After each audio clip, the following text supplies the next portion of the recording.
Don't just be another foreigner, be a local Laowai. Welcome back to Local Laowai, the show that gives you everything you need to know for a smooth transition to life in China. I'm Donnie Newman. There are many things that may drive a Laowai to want to obtain a Chinese driver's license. Maybe, for example, you're sick and tired of being packed like a sardine in the subway systems, where people sometimes literally push for space. Or maybe never getting a seat on the local buses has finally gotten to you.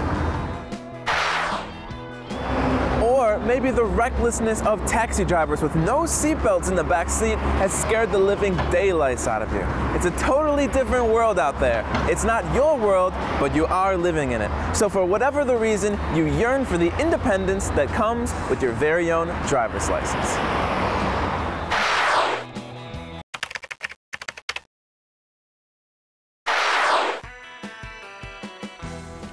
If you're expecting to be driving around China with your license from back home, think again.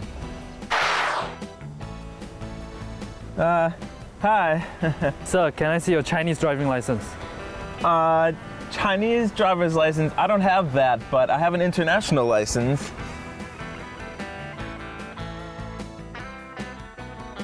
Get out of the car, sir. As you can see, international driving permits are not accepted either. So IDP holder or not, everyone is in the same boat. If you want to drive legally, you're going to need to get a Chinese driver's license. However, if you already have a driver's license from your home country, all the authorities will have to do is essentially convert it into a Chinese driver's license. So there are two main steps for getting your driver's license: registering for the test and taking the test. Luckily for you, these two processes are fairly straightforward and easy. So let's get started.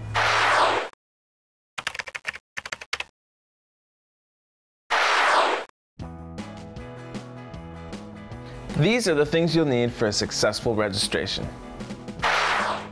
In order to register, you'll need your passport, a copy of your passport's information page, a copy of your visa, a copy of the stamp from your current entry into China, a copy of both sides of your foreign driver's license, a legal translation of your license by a certified translator, 6 passport-style photos, and a completed health check.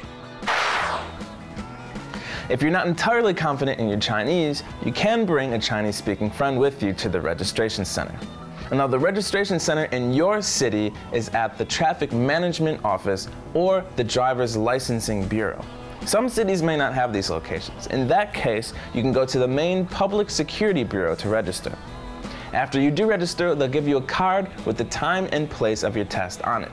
When you do take the test, make sure to take this card with you.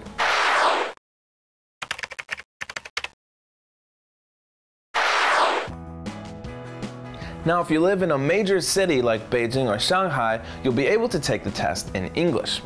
In order to pass, you'll need to get at least 90 out of 100 multiple choice questions correct. Sound difficult, doesn't it? But don't worry too much. If you don't quite make it the first time, you'll have a second chance available at no extra cost. And all you'll need to know will be in a test preparation booklet that they give you at registration.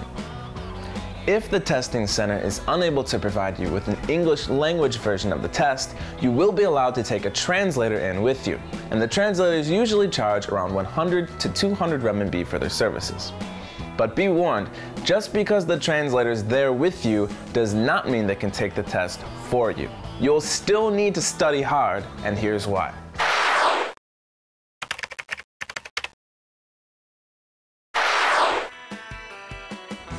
In Quentin Tarantino's Pulp Fiction, there's a scene with 2 hitmen driving along when one hitman says to the other, "But you know the funniest thing about Europe is? What? It's the little differences. I mean, they got the same shit over there that they got here, but it's just there, it's a little different." Example. Now, if you're watching this, you'll know that this show is specifically China-centric.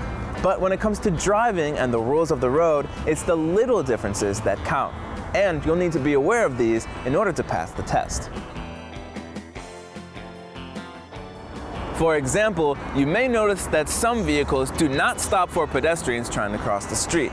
Now, the main reason for this is because with so many people trying to cross, they might be sitting there forever waiting for the pedestrians, thus blocking traffic behind them.